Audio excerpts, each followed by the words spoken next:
चलो फिर से आज हम लोग स्टार्ट करते हैं चैप्टर नंबर 10। 10 है ना, सर्कल।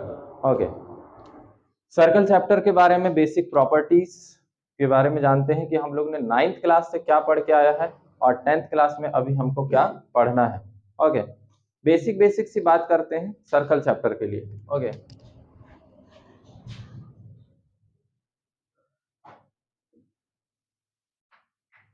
ठीक।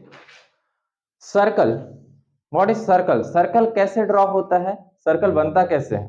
ठीक है, तो किसी भी सर्कल को बनाने के लिए हमको सेंटर की जरूरत पड़ती है। कभी भी कोई भी सर्कल विदाउट सेंटर नहीं बनाया जा सकता। ओके, ठीक है। अगर किसी भी सर्कल को बनाना है तो हमको किसकी जरूरत पड़ती है? सबसे पहली चीज सेंटर। अगर तुम सोचोगे कि विदाउट सेंटर हम लोग कोई एक सर्कल को ड्रॉ कर लेते हैं तो ये गलत है। ठीक है, ऐसा नहीं हो सकता। ठीक है, अब हमारा जो सर्कल है उसका साइज, कि सर्कल कितना बड़ा होगा, सर्कल कितना छोटा होगा, ये सब डिपेंड किस पे करता है? उसकी रेडियस पे। अब व्हाट इज रेडियस? अब सपोज मान लो किसी को कोई नॉलेज नहीं है कि व्हाट इज सर्कल, सर्कल होता ही क्या है ये नहीं पता है, तो सबसे पहले तो ये पता रहना चाहिए कि सर्कल विदाउट सेंटर नहीं बन सकता, विदाउट सेंटर नहीं बन सकता। ओके, मतलब इसमें सेंटर की जरूरत पड़ती है। उसके साथ साथ अगर सर्कल का साइज को देखें, साइज ऑफ सर्कल किस पे डिपेंड करता है? Depend on radius. सर्कल का साइज किस पे डिपेंड करता है? रेडियस पे डिपेंड करता है। मतलब अगर सपोज मान लो तुमको एक सर्कल ड्रॉ करना है, तुमने क्या किया? एक लाइन खींचा। सपोज मान लो कि एक लाइन यहां से लेकर यहां तक खींचो। अब मैंने क्या बोला? तुम्हारा इस हाथ को पकड़ो और पूरा 360 डिग्री घुमा दो। तो क्या करोगे? यहां से लेकर यहां से लेकर यहां से लेकर पूरा। अब ये सर्कल तुम्हारा सही तरीके से बनाएंगे, अब ये बोर्ड में बड़ा अजीब सा बनता है। ठीक है, तो क्या होगा कि जो रेडियस को लेकर हमने ये सर्कल ड्रॉ किया है, तो तुमने एक चीज देखा होगा कि जितना इस लाइन से तुमने डिस्टेंस लिया है उतना हर जगह पे डिस्टेंस आ रहा है तुम्हारा।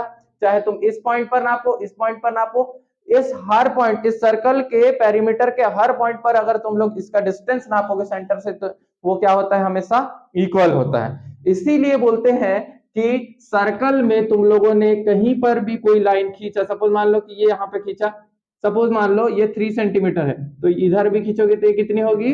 3। इसमें भी खींचोगे तो 3, यहां पर भी खींचोगे 3 और यहां पर भी खींचोगे तो 3।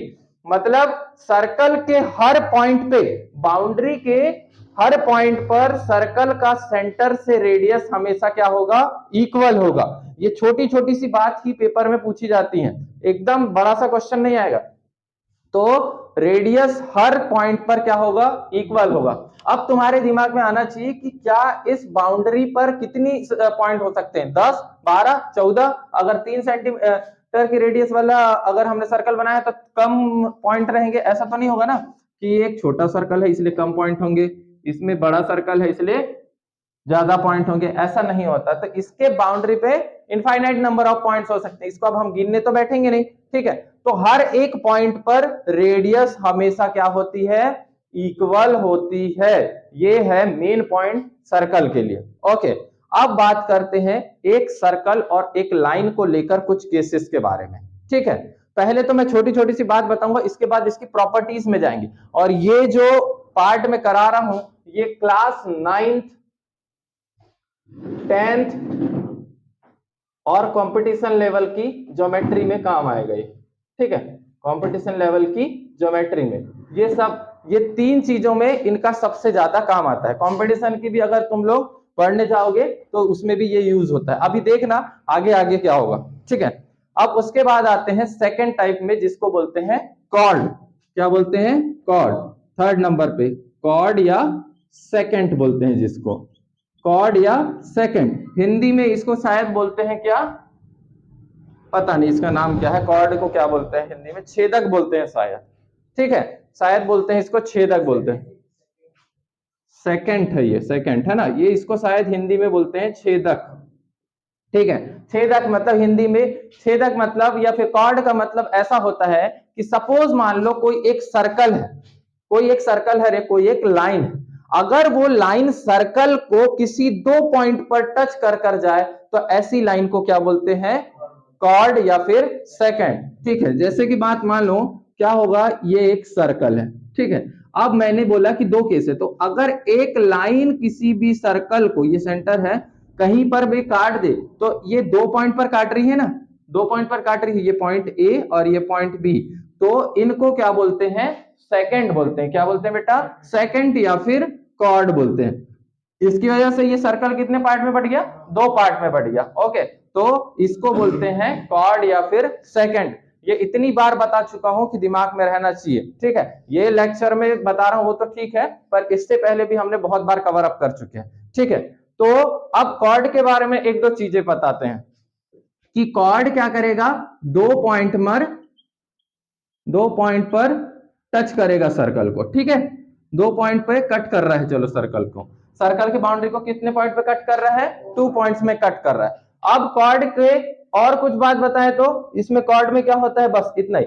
अब सुनो, कॉर्ड को अगर हम लोगों ने किसी भी पॉइंट से लेकर गए तो उसकी वजह से कुछ एरिया फॉर्म होता है, ठीक है, उसके बारे में पता करेंगे। अब सुनो, सेकंड पॉइंट ये कि कॉर्ड सर्कल से कितनी भी कॉर्ड पास हो सकती हैं। क्या बोल सकते हैं, एक सर्कल से कितनी भी कॉर्ड पास हो सकती हैं, ठीक है, समझ गए। एक सर्कल से कितनी भी कॉर्ड पास हो सकती हैं, ठीक है, इतना हो गया। तो infinite number of chords, number of chords पास हो सकती है एक सर्कल से, ठीक है, ये काम हो गया। अब कॉर्ड के बारे में और कुछ, बस इतना ही काफी है, ठीक है। अभी इनकी प्रॉपर्टीज बताऊंगा कि कॉर्ड क्या होता है, कॉर्ड में क्या क्या प्रॉपर्टी लगती है, अभी छोटी छोटी सी बात कर रहे हैं। अब तीसरी बात के बाद आते हैं हम लोग चौथी बात पर, जो 10th क्लास का कंसेप्ट है। अब वो कंसेप्ट क्या है, टेंजेंट, ठीक है। अब टेंजेंट को सुनना, ठीक है। टेंजेंट, व्हाट इज टेंजेंट, तो सुनो, कोई भी एक सर्कल को, सपोज मान लो कि ये यहां पर इसका क्या है, सेंटर है, ठीक है, ये क्या है, सेंटर है।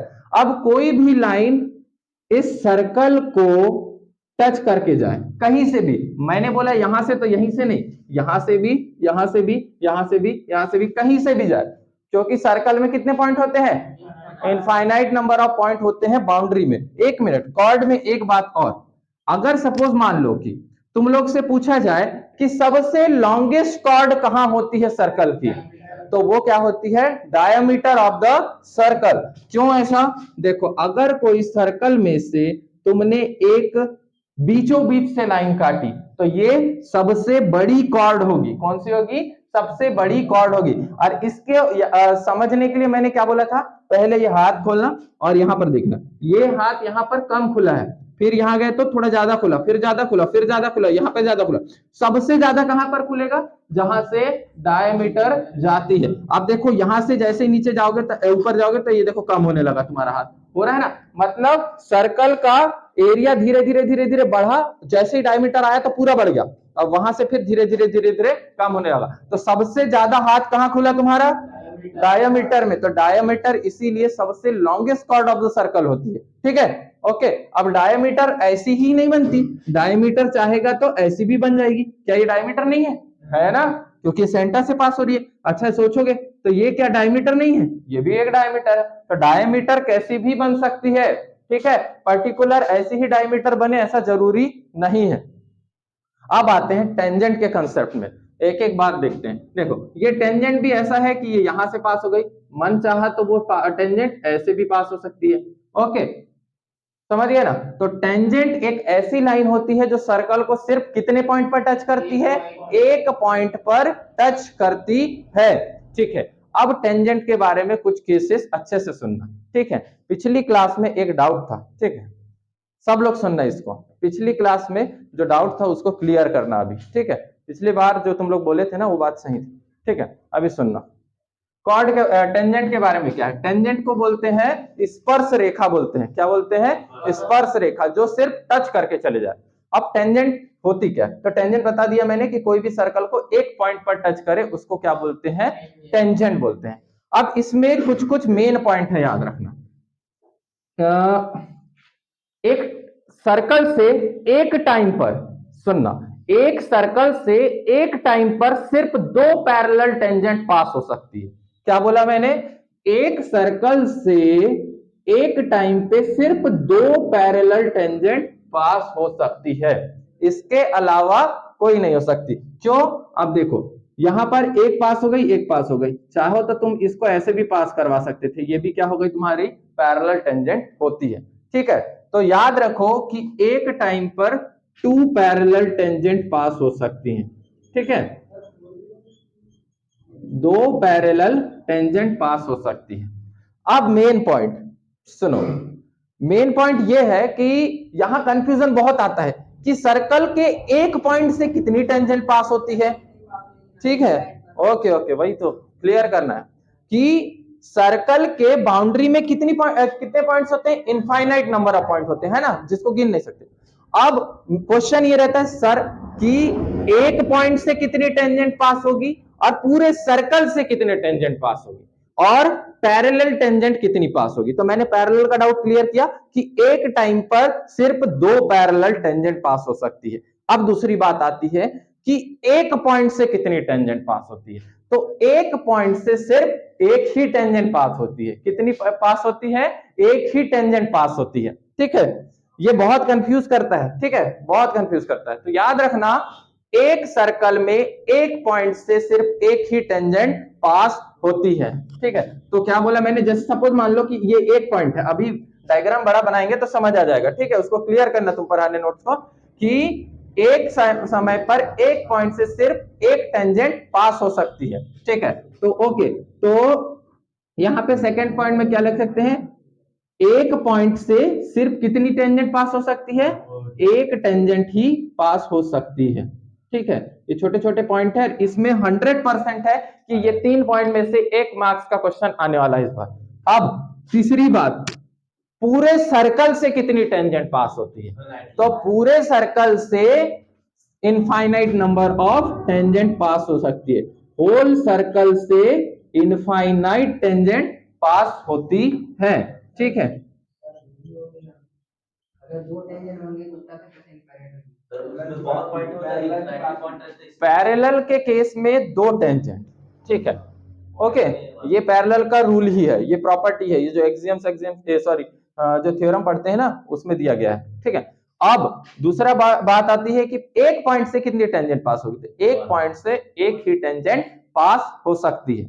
अब तीसरा केस कि पूरे सर्कल में कितनी टेंजेंट पास हो सकती है, तो वो क्या होगी? इनफाइनाइट। जैसे कि ये हो गई, फिर उसके बाद यहां से ये हो गई, ये हो गई, मतलब ये इनफाइनाइट नंबर ऑफ टेंजेंट पास हो सकती है। अब तुम सोचो, एक बात बताओ, पैरेलल टेंजेंट दो ही क्यों पास हो सकती है? अब सुनना, हाँ इंटरसेक्ट कर रही है उससे कोई प्रॉब्लम नहीं है। अभी सुनो, ध्यान से सुनना कि पैरेलल टेंजेंट दो ही पास क्यों होती है। देखो, अगर हम लोग यहां पे सर्कल बना रहा हूं, ठीक है, अगर हमने ये एक टेंजेंट पास किया, ये एक टेंजेंट पास किया, यहां से फिर एक टेंजेंट पास हो गई, यहां से एक टेंजेंट पास हो गई, तो तुम कहीं ना कहीं देखोगे, तो ध्यान से सुनना, इसका अच्छे से समझा रहा हूं मैं। अब तुम कहीं ना कहीं देखोगे तो याली टेंजेंट जो है ऐसी गई, याली टेंजेंट ऐसी गई। ओके, ध्यान से सुनना। अब इसके पैरेलल कोई ना कोई टेंजेंट यहां से ऐसी गई होगी ना। तो अब मैं ये तो नहीं कह सकता ना कि इस टेंजेंट के पैरेलल याली टेंजेंट है, नहीं बोल सकते। इसके पैरेलल तो उसके अपोजिट डायरेक्शन में जो होगी वही हो सकती है। मतलब एक पर्टिकुलर के लिए सिर्फ क्या हो सकती है? एक दूसरी पैरेलल टेंजेंट जा सकती है, उसके अलावा कोई पैरेलल तो जा नहीं सकता, नहीं जा सकता ना।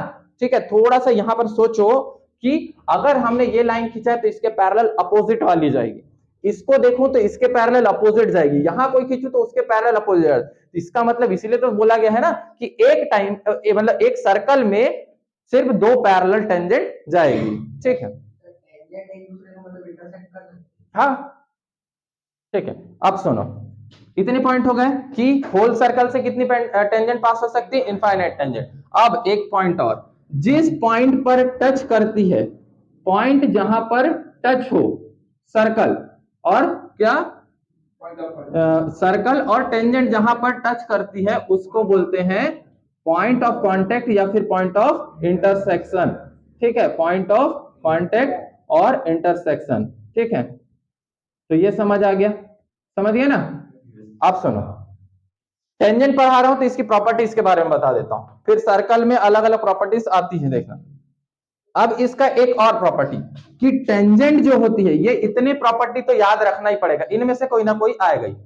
हमेशा टेंजेंट जो होती है वो परपेंडिकुलर होती है रेडियस पे।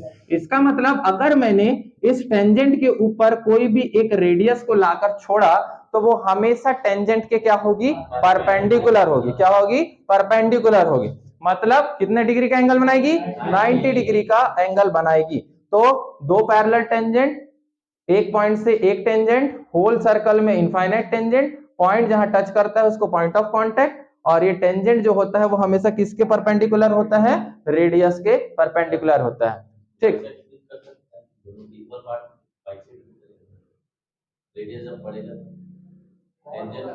वो बता रहा हूं ना, वो कॉर्ड का केस है। एक और बात, अगर सपोज मान लो कि कोई सर्कल है, सपोज मान लो ये सर्कल है, थोड़ी देर के लिए ये कॉर्ड को भूल जाओ, ठीक है, ये कॉर्ड, ये सॉरी टेंजेंट को भूल जाओ। अगर कोई आउटसाइड में एक पॉइंट है तो उससे सिर्फ दो टेंजेंट पास हो सकती हैं।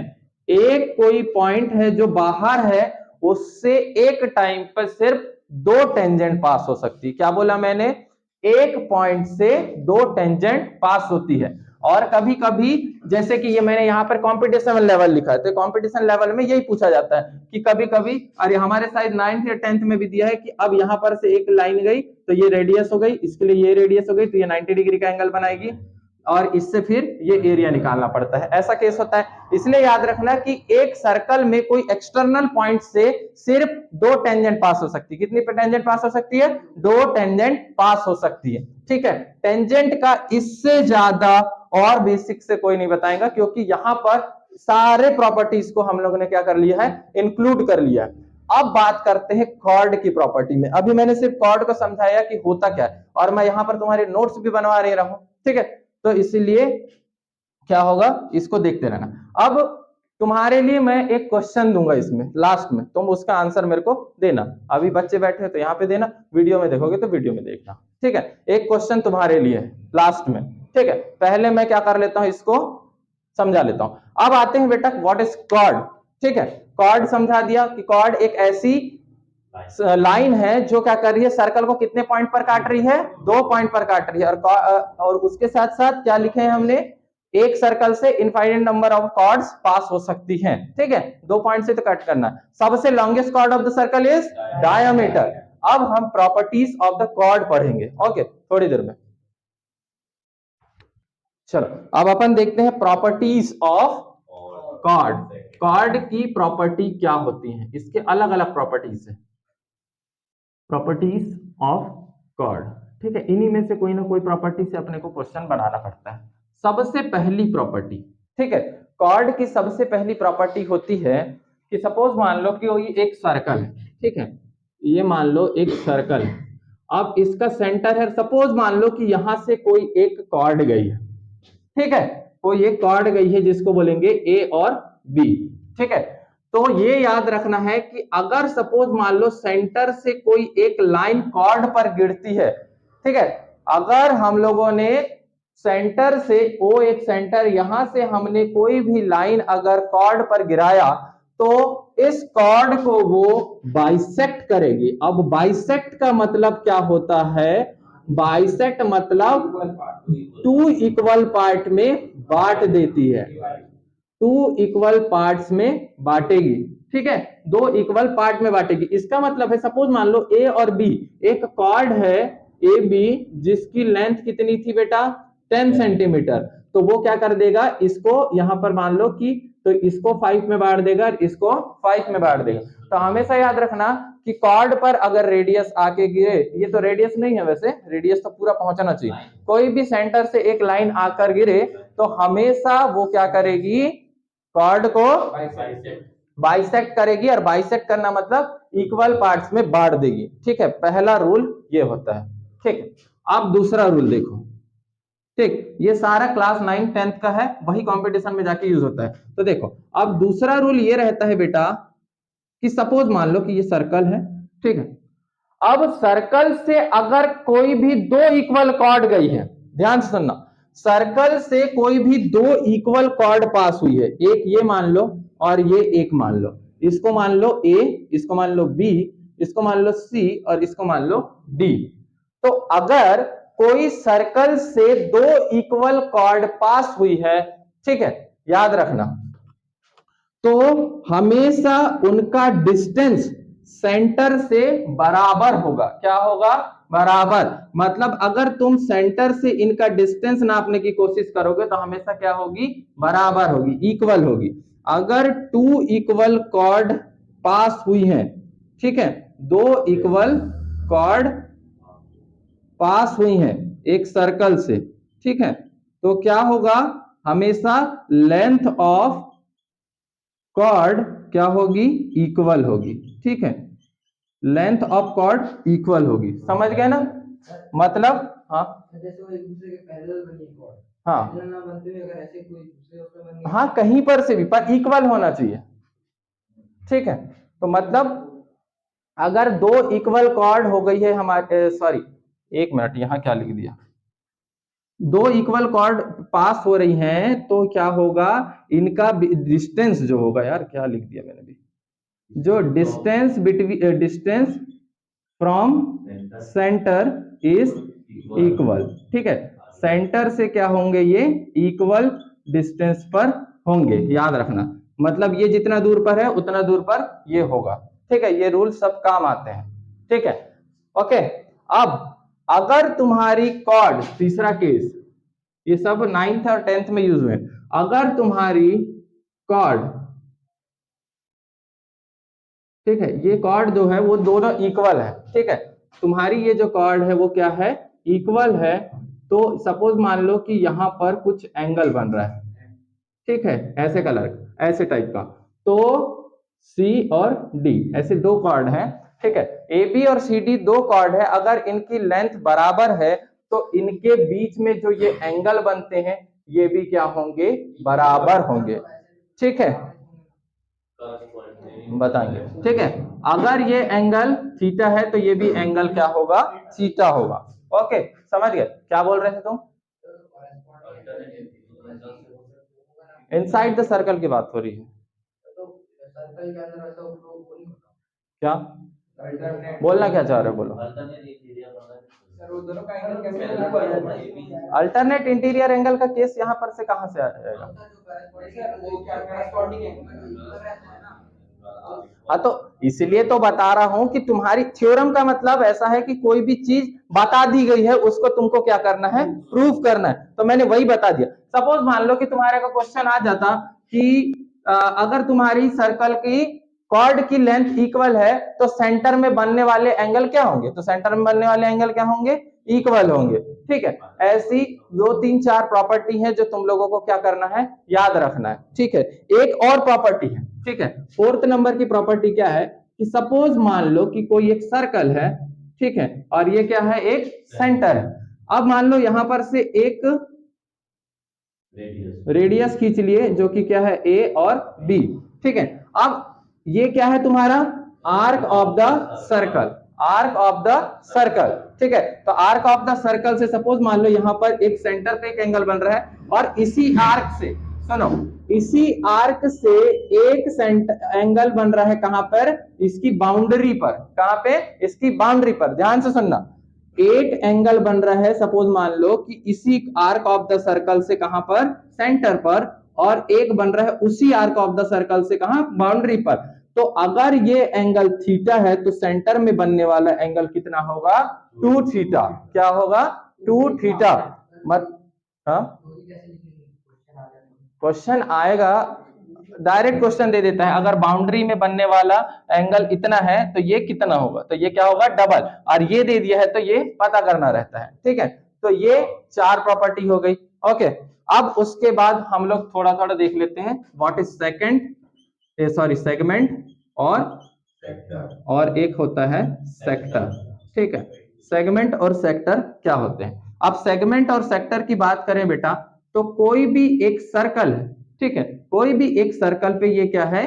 सेंटर है। ठीक है, तो क्या होगा कि हमने सपोज मान लो कोई एक कॉर्ड पास करा है, यहां से एक कॉर्ड ये पास करा है, तो ये कॉर्ड का क्या है, ए है, और ये क्या है, कॉर्ड बी है। ठीक है, अब ये कॉर्ड के जाने की वजह से सर्कल दो पार्ट में डिवाइड हुआ, दो पार्ट में डिवाइड हुआ ना, एक छोटा पार्ट और एक बड़ा पार्ट, तो ये छोटा पार्ट हो गया।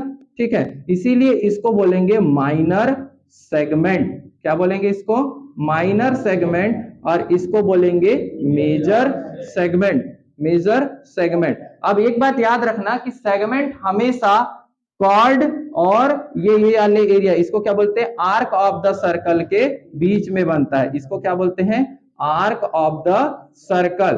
तो हमेशा सेगमेंट किसके बीच में बनता है, कॉर्ड और आर्क ऑफ द सर्कल के बीच में बनता है। दिमाग में बैठा लो, segment form between arc of the circle and chord या फिर सेकंड। ठीक है, अब बात करते हैं सेगमेंट की, सॉरी सेक्टर।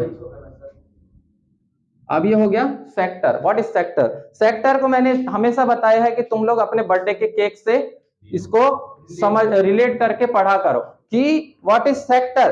तो सपोज मान लो कि बर्थडे के दिन तुम लोगों ने एक केक लाया और उसके साथ एक ऐसा चाकू लाया कि वो चाकू को जब हम लोग केक पर रखे तो वो उसका जो, जैसे ये चाकू है तो इसको अगर मैंने रखा तो इसका लास्ट पॉइंट सेंटर तक जाए, और वहां से हम लोगों ने एक पीस काटा और वो पीस को निकाल लिया, तो हमने इस केक को क्या किया, सेंटर से काटा है। कहां से काटा है, सेंटर से काटा है, तो सेंटर से काटा और वो पीस को निकाल लिया। तो जो भी चीज सेंटर से कटती है उसको क्या बोलते हैं, सेक्टर बोलते हैं। और हमेशा सेक्टर जो है दो रेडियस के बीच में ही बनता है। खुद सोचो कि अगर तुमने यहां से काट लिया तो एक पीस ऐसा करा और एक पीस और ऐसा करके ये पीस निकल गया, तो ये तो तुम्हारे लिए दोनों रेडियस ही हो गए ना। ठीक है, तो हमेशा सेक्टर किसके बीच में बनता है बेटा, दो रेडियस के बीच में बनता है। और इसको बस इतना ही है, तो इसको छोटा पार्ट है इसलिए इसको क्या बोलते हैं, minor segment, sorry minor sector, और इसको क्या बोलते हैं, मेजर सेक्टर।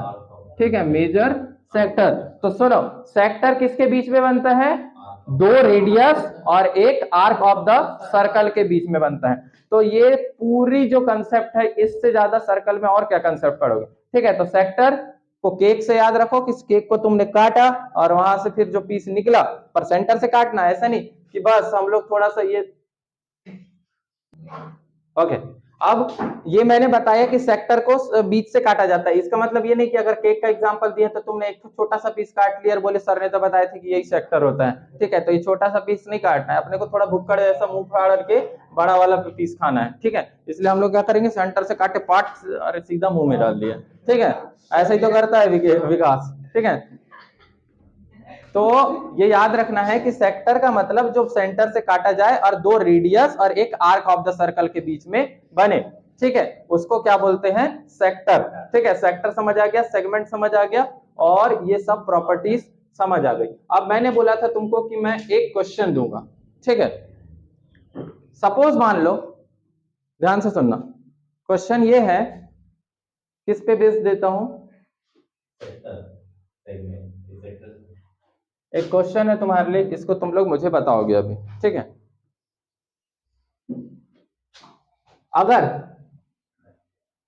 सपोज मान लो कि तुम्हारे सेंटर से किसी कॉर्ड पर, सेंटर से किसी कॉर्ड पर एक लाइन आ रही है। ठीक है, एक लाइन आ रही है, और जो तुम्हारी कॉर्ड है वो है 11 सेंटीमीटर की। ठीक है, अगर तुम्हारी कॉर्ड जो है वो है 11 सेंटीमीटर की, ये सर्कल में क्वेश्चन है। देखो ये क्वेश्चन ये है कि ये एक कॉर्ड पास हुई है जिसको बोलते हैं ए और बी, और सेंटर से एक लाइन गिरी है इस पे ओ और पी। ठीक है, तो अगर कॉर्ड तुम्हारी, कॉर्ड की लेंथ जो है वो कितनी है, 11 सेंटीमीटर है, तो तुमको बताना है बीपी कितना होगा, बीपी कितना होगा। ठीक है, जिसको अभी पता है वो अभी बताएंगे, और जो वीडियो में देखे हैं उन लोग भी मेरे को ये आंसर बताएंगे कि इसका आंसर क्या है। ओके, ठीक है, और फाइनली इतना ही है कंसेप्ट इसका।